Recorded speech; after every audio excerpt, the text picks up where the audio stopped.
Capítulo 7. Busca la reconciliación. Si tu hermano peca contra ti, ve y repréndele, estando tú y él solos. Si te oyere, has ganado a tu hermano. Mateo 18:15.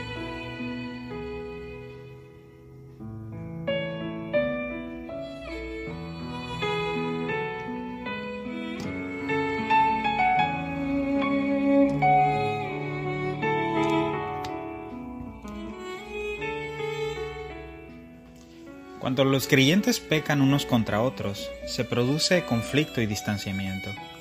¿Qué debemos hacer cuando esto sucede? ¿Salir corriendo e irnos a otra iglesia? ¿Tomar el teléfono y decirles a todos lo mal que nos han tratado? ¿Reclutar a nuestros amigos y familiares para atacar a la persona que nos ha hecho daño? ¿Guardar rencor durante los próximos 20 años? ¿Contratar al mejor abogado y entablar una demanda para conseguir todo lo que podamos? No debemos hacer nada de lo anterior. Sabiendo que sus seguidores pecarían unos contra otros y que las relaciones dañadas tendrían que ser reconciliadas, Jesús dio instrucciones específicas para lidiar apropiadamente con las ofensas personales. Sea que hayamos pecado contra otra persona o que alguien ha pecado en contra nuestra, no debemos correr y escondernos, ni tomar represalias. En cambio, debemos tomar la iniciativa a fin de reparar la relación. Número 1. Ve y habla con el hermano al que has ofendido. Si sabes que un hermano o una hermana en Cristo tiene una queja legítima contra ti y está enojado contigo, debes ir a esa persona y reconciliarte. No hay lugar para duda en cuanto a lo que quiere Jesús. Él dijo que quien se acordara que una persona tenía algo en contra suya, debía tratar de resolver el asunto de inmediato. Incluso si estaba involucrado en el solemne acto de adoración en el templo de Jerusalén, debía dejar su sacrificio en el altar y resolver el asunto. Por tanto, si traes tu ofrenda al altar y allí te acuerdas de que tu hermano tiene algo contra ti, deja allí tu ofrenda delante del altar y anda, reconcíliate primero con tu hermano. Entonces ven y presenta tu ofrenda. Mateo 5:23 al 24. Leon Morris comenta sobre la importancia de la reconciliación en la enseñanza de Jesús. Él dice: la interrupción de un acto tan solemne hace hincapié en la importancia primordial de la reconciliación. Se deben de tomar todas las medidas que sean necesarias para restaurar la armonía, y solo cuando esto se ha hecho puede regresar y presentar su ofrenda. Es evidente que tratar de adorar a Dios cuando se está enemistado con un hermano o una hermana no es aceptable a Dios. John MacArthur señala que la reconciliación debe preceder a la adoración. Sin embargo, este principio muchas veces no se practica. Por ejemplo, consideremos el conflicto entre Carlos y Jaime, dos hombres de negocios cristianos que asistían a la misma iglesia. Carlos, un influyente hombre de negocios en la comunidad, le pidió a Jaime, un contratista de obra, que colocara los cimientos y levantara las paredes de una casa. Cuando la empresa de Jaime terminó el trabajo, le envió una factura a Carlos. Después de esperar el pago por varios meses, Jaime llamó a Carlos, pero Carlos no devolvió sus llamadas telefónicas. La empresa de Jaime se encontraba en dificultades financieras y él necesitaba el dinero para pagar a sus empleados. Al fin, Carlos le dijo a Jaime que no le podía pagar porque él también estaba experimentando problemas económicos. Unas semanas más tarde, Jaime se enteró a través de una serie inusual de acontecimientos que Carlos tenía el dinero en cuentas de ahorro e inversiones, pero que no quería usar esos fondos. Cuando Jaime confrontó a Carlos con esa información, Carlos se enfureció. Exigió saber cómo Jaime se enteró de ello y se negó a pagarle a Jaime por haberse entrometido en sus asuntos personales. En la iglesia, Carlos cantaba en el coro y participaba en un estudio bíblico para hombres, pero ignoraba a Jaime. Afirmaba que el comportamiento de Jaime era poco ético y que su acuerdo de negocio se había echado a perder debido a problemas con la economía. A Carlos no parecía preocuparle las instrucciones del maestro sobre las relaciones dañadas, Mateo 5:23-24. Aparentemente no se daba cuenta de su responsabilidad de tomar la iniciativa para hablar con Jaime, a quien había ofendido al negarse a pagarle. Carlos también parecía no ser consciente de que su adoración era de poco valor para Dios por el pecado no confesado y el conflicto no resuelto con Jaime. Número 2. Ve y habla con el hermano que ha pecado contra ti. ¿Dónde dejaba esto a Jaime? ¿Qué debía hacer él o cualquier creyente cuando otro cristiano peca contra él? ¿Qué debemos hacer nosotros cuando otro creyente peca contra nosotros? La respuesta se encuentra en la instrucción de nuestro Señor en Mateo 18, 15 al 17. Por tanto, si tu hermano peca contra ti, ve y repréndele estando tú y él solos. Si te oyere, has ganado a tu hermano. Mas si no te oyere, toma aún contigo a uno o dos, para que en boca de 2 o 3 testigos conste toda palabra. Si no los oyere a ellos, dilo a la iglesia. Y si no oyere a la iglesia, tenle por gentil y publicano. Aunque este pasaje acerca de cómo lidiar con el pecado y la reconciliación es bien conocido, a menudo no se practica. Inciso A. Un encuentro entre dos hermanos. Si un hermano peca contra ti, debes buscar la reconciliación. No debes esperar a que tu hermano hable contigo. Debes ir a él y señalarle el pecado en un esfuerzo por conseguir que el ofensor vea su pecado por lo que es. Notemos que el asunto que debe recibir este trato es pecado, no una mera molestia, un agravio insignificante o el desagrado ante la apariencia de otro creyente. Según el pasaje, el creyente al que se le ha ofendido debe acercarse al creyente que ha pecado y realizar una entrevista privada. El propósito de esta reunión personal es buscar y salvar, no buscar y destruir.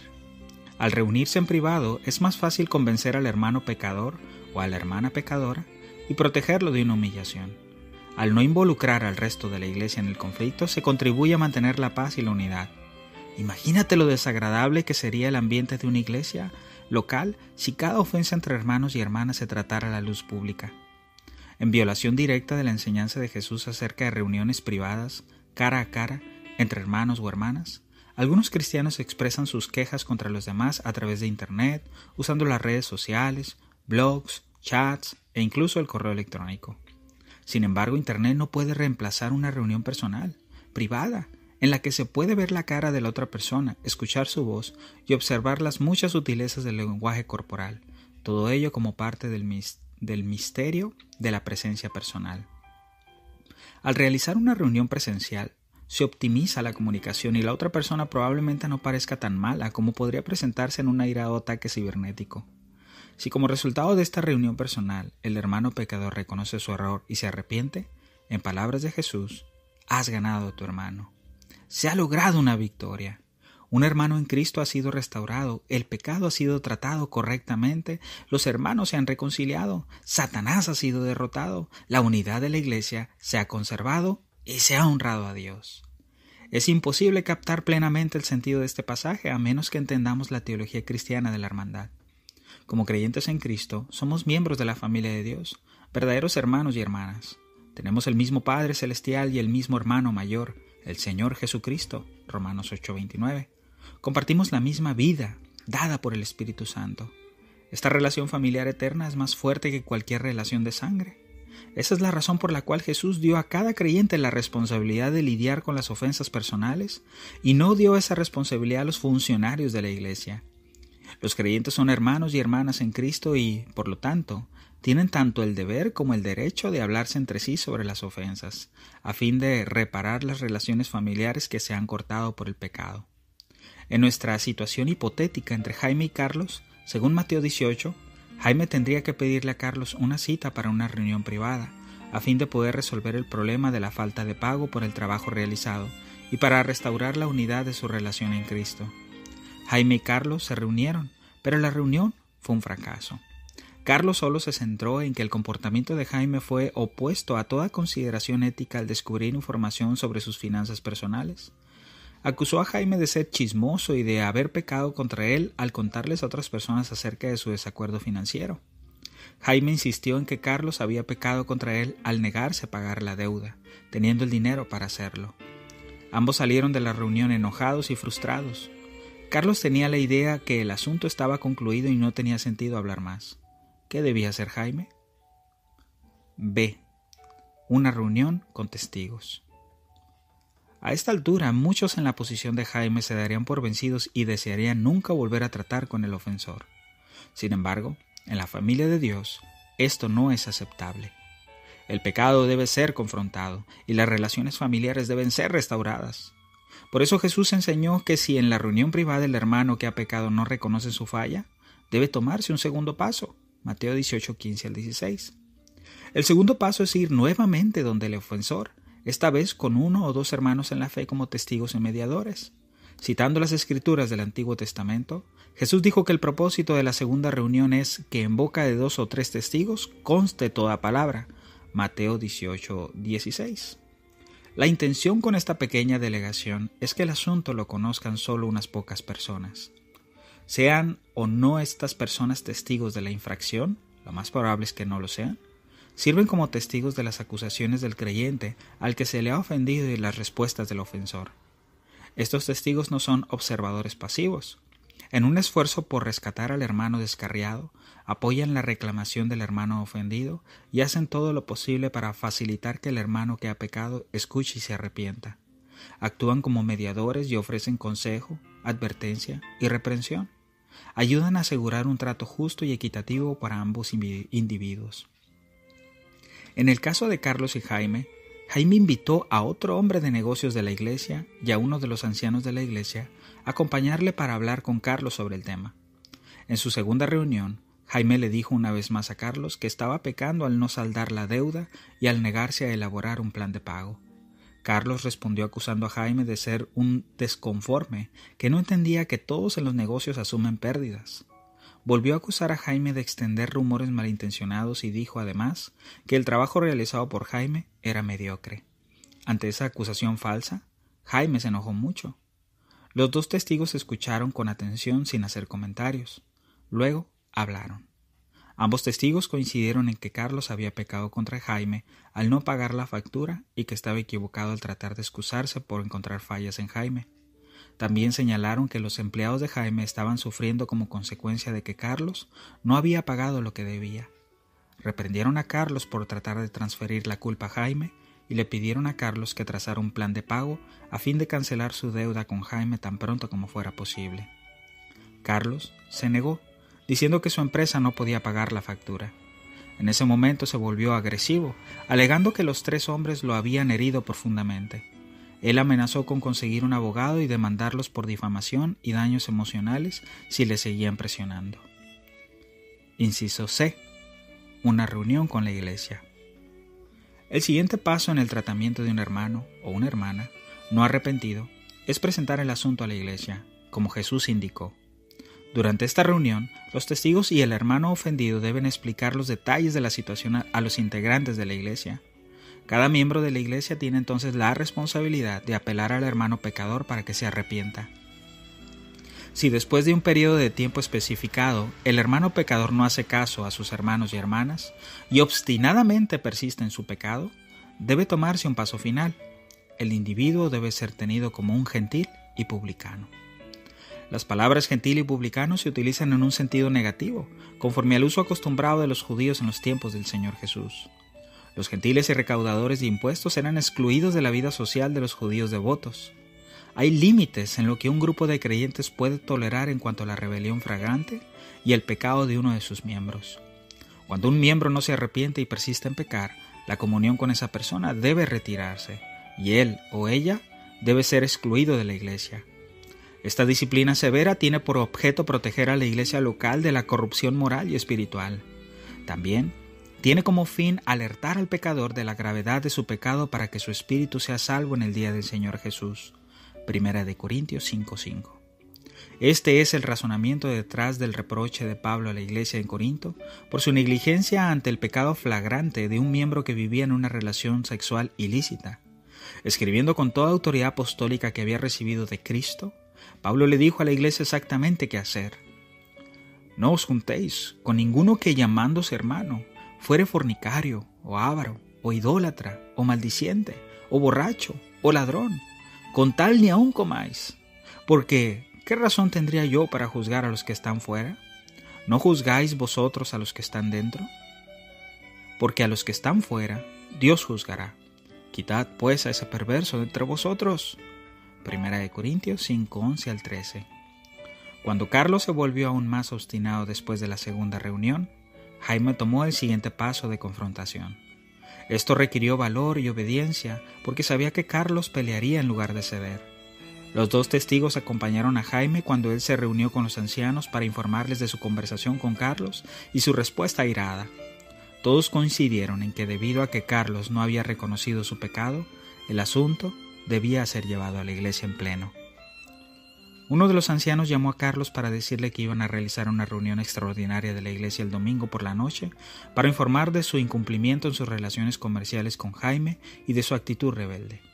El anciano le rogó a Carlos que cambiara de actitud y que se comportara rectamente. Carlos, sin embargo, llegó a ser verbalmente ofensivo.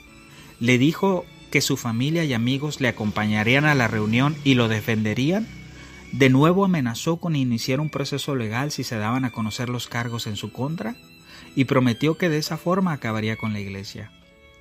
A pesar de la posibilidad de que Carlos demandara a la iglesia y los involucrara en un largo proceso legal, los ancianos decidieron que debían cumplir con la instrucción del Señor en Mateo 18.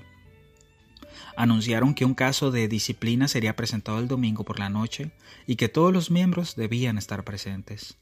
Después de iniciar la reunión con oración, establecieron el tono de la reunión leyendo en voz alta Mateo 18 y otras porciones de la Escritura que hablan del comportamiento y las actitudes propias de un cristiano. Hicieron hincapié en que la iglesia es templo de Dios y que el Espíritu Santo mora en ella. 1 Corintios 3:16. Recordaron a la congregación que, como un pueblo santo, todos ellos debían comportarse de una manera santa. 1 Pedro 1:15 al 16. Después de la oración de apertura y la exhortación respecto a la conducta y el habla apropiados, Jaime y los dos testigos presentaron el asunto. A continuación hubo preguntas y comentarios. A medida que la noche avanzaba, se hacía evidente que Carlos estaba pecando al no pagar la cuenta y que su actitud y comportamiento hacia sus hermanos era pecaminosa. Carlos no habló, pero algunos de sus hijos hablaron en defensa suya, repitiendo las excusas de Carlos y dándole la razón. Luego, se le dio un plazo de 2 semanas a la congregación para apelar a Carlos a arrepentirse de su pecado. Durante ese tiempo, Carlos recibió muchas llamadas y cartas bondadosas, pidiéndole que cambiara su conducta obstinada. Algunos hombres de negocios de la iglesia incluso lo llevaron a comer para tratar de razonar con él, pero Carlos ya había contratado a un abogado para demandar a Jaime y a la iglesia por difamación y acoso. A Carlos se le invitó a la siguiente reunión. No asistió, pero sus amigos y familiares sí estuvieron presentes.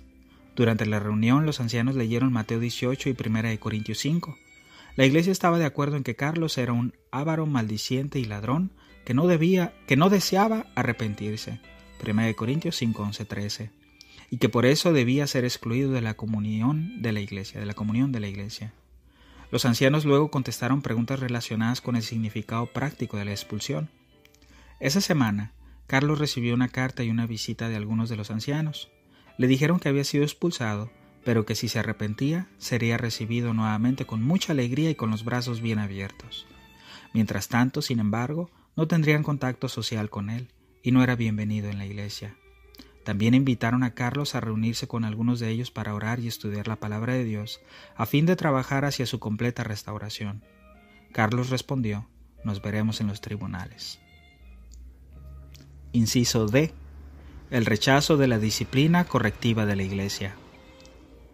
Muchos cristianos no seguirán estos pasos para tratar con un pecador impenitente y así promover la reconciliación en el cuerpo de Cristo.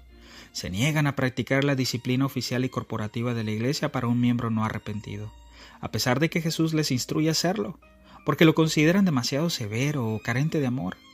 Sin embargo, estas mismas personas pueden negarse a hablar o a tener algo que ver con un hermano o una hermana en Cristo que les ha herido sus sentimientos. Alimentarán un resentimiento personal en contra de alguien e incluso odiarán a la persona, siendo esto mismo lo que Jesús les prohibió hacer. Esto es hipocresía. El paso final de la disciplina correctiva de la iglesia es particularmente desagradable, en parte porque la gente ha visto a sectas extremistas y sus líderes emplear este texto como pretexto para castigar a gente piadosa con las que están en desacuerdo. Algunos quizás piensen que la expulsión de la iglesia es cruel y carente de amor, pero esta actitud refleja el espíritu de nuestra época, no el pensamiento de Dios. La realidad es que todos los sectores con responsabilidad en la sociedad, la policía, el ejército, las asociaciones de abogados y médicos, los partidos políticos y las empresas, tienen un código disciplinario para protegerlos de las conductas ilícitas de parte de sus miembros y para proteger su integridad. El pecado siempre debe ser confrontado, en lo personal y si es necesario en lo corporativo. De lo contrario se extenderá como la levadura y corromperá todo a su alrededor. Por lo tanto, Dios exige que se practique la disciplina correctiva en la iglesia para asegurar la pureza moral dentro de ella. Para poder efectuar la restauración de un pecador rebelde, impenitente, Dios requiere su expulsión de la congregación. Como James Denney escribió, el juicio de la iglesia es el instrumento del amor de Dios, y en el momento en que es aceptado por el alma pecadora, comienza a trabajar como una fuerza redentora. El Espíritu Santo siempre lleva a los creyentes a obedecer las palabras de Cristo. Regirse en conformidad con las enseñanzas de Mateo 5 y 18 es un ejemplo de lo que implica andar por el Espíritu en la vida práctica y diaria de la Iglesia. Gálatas 6:1. Cuando nos negamos a tratar con el pecado y las relaciones rotas, el problema siempre se agrava. Por otra parte, cuando nos negamos a tratar con el pecado y los miembros rebeldes, impenitentes de la Iglesia, andamos en franca desobediencia a las órdenes de nuestro Señor. El Evangelio según Mateo termina con la Gran Comisión, Mateo 28, 19 al 20, parte de la cual consiste en enseñar a los nuevos discípulos a obedecer todo lo que Jesús ordenó. Esto incluye Mateo 5 y 18. No enseñar y practicar Mateo 5 y 18 es desobedecer las instrucciones de Cristo. Mateos capítulo 5 y capítulo 18. Inciso 3. Ve con la actitud correcta. Cuando alguien ha pecado contra nosotros, podemos reaccionar de forma egoísta y orgullosa, diciendo, que esa persona venga a mí, que se humille a mis pies, que me ruegue que le perdone. Es su problema, no el mío. El amor, sin embargo, es sufrido. 1 Corintios 13:4. Procura el bien de la otra persona, incluso si esa persona está equivocada. Su objetivo es rescatar al hermano que yerra, no aplastarlo. El Nuevo Testamento enfatiza la importancia de la gentileza a tratar con las personas. A tratar con el pecado de un hermano o una hermana, hemos de ser amables, no severos ni arrogantes. Pablo, por ejemplo, apeló a los corintios extraviados por la mansedumbre y ternura de Cristo. 2 Corintios 10:1. A los Gálatas Pablo les escribió: hermanos, si alguno fuere sorprendido en alguna falta, vosotros que sois espirituales, restauradle con espíritu de mansedumbre. Gálatas 6:1. Así que al acercarnos a un hermano ofensor u ofendido, debemos comportarnos de una manera que podamos ayudarlo en vez de alejarlo. Las acciones motivadas por el amor, la mansedumbre y el perdón tienden a edificar una relación en lugar de destruirla. Si los principios del amor, la amabilidad y el perdón gobiernan nuestras acciones y actitudes durante una confrontación con otro creyente, aumentamos en gran medida la probabilidad de un resultado favorable. Una de las razones por las cuales la gente suele evitar confrontar el pecado es que no desean ser parte del daño que producen los enfrentamientos severos y airados. Pero la confrontación no tiene por qué ser fea o dolorosa. La confrontación realizada en el poder del Espíritu Santo, con delicadeza y tacto, alivia y libera a una persona necesitada. Al tratar con relaciones rotas en el cuerpo de Cristo, debemos estar dispuestos a ofrecer perdón libremente. El perdón es una virtud cristiana fundamental que representa el corazón mismo del Evangelio. El Nuevo Testamento expresa claramente la norma de Dios para el perdón. Mateo, capítulo 6, versículos 12 y 14 al 15, dice: y perdónanos nuestras deudas, como también nosotros perdonamos a nuestros deudores. Porque si perdonáis a los hombres sus ofensas, os perdonará también a vosotros vuestro Padre Celestial. Mas si no perdonáis a los hombres sus ofensas, tampoco vuestro Padre os perdonará vuestras ofensas. Y Marcos 11:25. Y cuando estáis orando, perdonad si tenéis algo contra alguno, para que también vuestro Padre que está en los cielos os perdone vuestras ofensas. Lucas 17:3 al 4. Mirad por vosotros mismos. Si tu hermano pecare contra ti, repréndele, y si se arrepintiere, perdónale. Y si 7 veces al día pecare contra ti, y 7 veces al día volviere a ti diciendo, me arrepiento, perdónale. Efesios 4:32. Perdonándoos unos a otros, como Dios también os perdonó a vosotros en Cristo. Colosenses 3:13 dice, soportándoos unos a otros y perdonándoos unos a otros si alguno tuviera queja contra otro. De la manera que Cristo os perdonó, así también hacedlo vosotros. Segunda de Corintios 2:7 también dice: así que al contrario, vosotros más bien debéis perdonarle y consolarle, para que no sea consumido de demasiada tristeza, un hermano pecador que se arrepintió después de ser disciplinado. Nuestro Padre Celestial nos ha perdonado cada uno de nosotros una deuda que nunca podríamos pagar. ¿Cómo entonces podemos negarnos a perdonar a un creyente que peca contra nosotros? No perdonar es un pecado mayor, con graves consecuencias. Cuando Jesús narró la parábola del siervo despiadado, advirtió: así también mi Padre Celestial hará con vosotros, refiriéndose a un severo castigo, si no perdonáis de todo corazón cada uno a su hermano sus ofensas. Mateo 18:35. Sin el perdón, no podemos resolver nuestros conflictos y vivir juntos en armonía. Así que debemos estar preparados para perdonar amable y repetidamente a los que se arrepienten después de pecar contra nosotros. Y cuando ofendemos a otro integrante del cuerpo de Cristo, debemos estar dispuestos a confesar nuestro pecado y pedir perdón. Una actitud de amor, amabilidad y perdón al tratar con los pecados y las ofensas de nuestros hermanos en la fe puede impactarles en sus respuestas. En el caso de Jaime y Carlos, Jaime demostró amabilidad constantemente. Le pidió al Señor que le ayudara a actuar en amor y reflejar el fruto del Espíritu Santo. Cuando llamó para solicitar el pago, se dirigió a su hermano con una actitud de mansedumbre y comprensión. Los testigos que le ayudaron también eran amables pero firmes. La disciplina de la iglesia que tuvo lugar a continuación fue manejada con amor y verdad. Los miembros de la iglesia demostraron preocupación sincera por Carlos. Estaban dispuestos a perdonar y recibir a Carlos de nuevo en la iglesia, si se arrepentía. Número 4. Di la verdad en amor y con valor. Cuando nos convertimos en nuevas personas en Cristo, desechamos la mentira, incluyendo las mentiras piadosas, el engaño y las medias verdades. Por otro lado, nos convertimos en miembros los unos de los otros en el cuerpo de Cristo. Efesios 4:25. Así que la iglesia local debe ser una comunidad donde la gente habla la verdad el uno al otro. Hablad verdad cada uno con su prójimo, porque somos miembros los unos de los otros. Efesios 4:25. La mentira entre unos y otros socava nuestra propia identidad en Cristo y nuestras relaciones particulares con otros creyentes, los cuales son obra del Espíritu. Las instrucciones de Cristo en Mateo 5:18 nos recuerdan que debemos decir la verdad en amor y con valor. Aunque decir la verdad puede crear un conflicto a corto plazo, es mejor para la salud y unidad de la Iglesia a largo plazo. Seguir la verdad en amor es esencial para nuestro crecimiento como individuos y como partes de un cuerpo, hacia la semejanza de Cristo. Efesios 4:15. Inciso A. Di la verdad. Como creyentes debemos tener la misma consideración por la verdad que Dios tiene. He aquí, tú amas la verdad en lo íntimo. Salmo 51:6. Si se ha pecado en contra de un creyente y éste niega que se le haya ofendido, miente. Pero un creyente al que se le ha ofendido, quien amablemente se acerca al creyente que le ofendió, actúa de acuerdo a la verdad. Si un creyente que ha pecado, al ser confrontado con esa realidad, niega su falta, miente al creyente que no lo confronta o a otros creyentes y a Dios.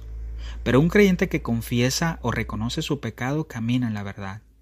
Por desgracia, a menudo preferimos una mentira consoladora en lugar de la verdad confrontadora. De hecho, cuando Pablo confrontó a los Gálatas que estaban siendo engañados por los falsos maestros, él los desafió valientemente a enfrentar la verdad. ¿Me he hecho pues vuestro enemigo por deciros la verdad? Gálatas 4:16. Pablo no podía halagar a los Gálatas como los falsos maestros lo hacían. Los amaba y les dijo la verdad sobre su triste condición espiritual. Aunque no querían escucharla, la verdad, expresada de forma compasiva por Pablo, los rescató de las garras mortales de un falso evangelio. Inciso B. Habla con valor. La mayoría de la gente le teme a la confrontación, y en muchas culturas acercarse a otra persona para corregir su pecado o para buscar la reconciliación debe ser evitado a todo costo. Por lo tanto, puede ser difícil para nosotros obedecer las instrucciones de Cristo. Ve y repréndele estando tú y él solos, Mateo 18:15. Pero los principios de Mateo 5 y Mateo 18 trascienden la cultura y son de aplicación universal para el cuerpo de Cristo. Al igual que muchas de las enseñanzas de Cristo, estos principios van en contra de la intuición y cultura. Para llevarlos a la práctica se necesita valor, mucho, sean cuales sean nuestras experiencias personales o expectativas culturales. Se necesita valor para tomar la iniciativa, decir la verdad en amor, ir en sentido contrario a la cultura o enfrentar a una persona enojada que se niega a ser corregida. Gracias a Dios, podemos tener el valor a través del poder del Espíritu Santo, a quien Dios ha puesto dentro de nosotros para ayudarnos a comprender y cumplir su voluntad. Andar por el Espíritu nos da el valor para enfrentar el pecado y para decir la verdad en amor. Inciso C. No pierdas la esperanza de la reconciliación. Si somos veraces y actuamos en amor al lidiar con las ofensas personales, hay una verdadera esperanza para la reconciliación, la curación y la paz en nuestras relaciones con otros creyentes. Consideremos, por ejemplo, el resultado del caso de disciplina de la iglesia que describimos anteriormente en este capítulo. Durante un tiempo las cosas parecían solo empeorar. Carlos contrató un abogado para demandar a la iglesia por difamación. Debido a la falta de pruebas, el abogado abandonó el caso. Esto solo hizo enojar más a Carlos. Le dijo a todo el mundo que la iglesia era una secta y que ellos se habían aprovechado de él. Carlos insistió en que Jaime había pecado contra él y que los ancianos no supieron administrar la disciplina. Sus hijos mayores de edad, sin embargo, comenzaron a darse cuenta de que se habían equivocado al estar de acuerdo con las mentiras de su padre. Se dieron cuenta de que su relación con el Señor se había visto afectada negativamente por la situación. En lugar de seguir siendo cómplices de los pecados de su padre, se reunieron para confrontarlo respetuosamente. Motivados por el verdadero amor por su padre, los hijos de Carlos le dijeron que iban a volver a la iglesia para pedir perdón por los pecados que habían cometido mientras lo defendían a él. Reconocieron que su familia y la iglesia habían sido heridas por las acciones y actitudes pecaminosas de su padre. Insistieron en que tenían que enfrentarse a su pecaminoso comportamiento autodestructivo y esperaban que él también confesara sus pecados y se reconciliara con ellos y con la iglesia. A Carlos le escandalizaron las palabras de sus hijos, pero ellas tuvieron un profundo efecto en él. Pasaron los meses, mientras el Espíritu Santo obraba en su conciencia. Finalmente, solicitó una reunión con los ancianos. Ellos habían estado orando frecuentemente por él y aceptaron su solicitud con gozo. En la reunión, Carlos reconoció de mala gana que había actuado de manera inadecuada. Esto hizo que los ancianos se preguntaran si Carlos reconocía la gravedad de su conducta. Preocupados de que Carlos estuviera minimizando su pecado, los ancianos le pidieron que especificara qué pecados estaba confesando. Al principio, Carlos se sentía incómodo al contar en voz alta sus pecados, pero se dio cuenta de que los ancianos estaban resueltos a no avanzar hasta que confesara claramente sus pecados y contra quién había pecado. Durante el transcurso de la conversación, los ancianos vieron a Carlos genuinamente arrepentido por la realidad de sus pecados. Oraron juntos, se abrazaron.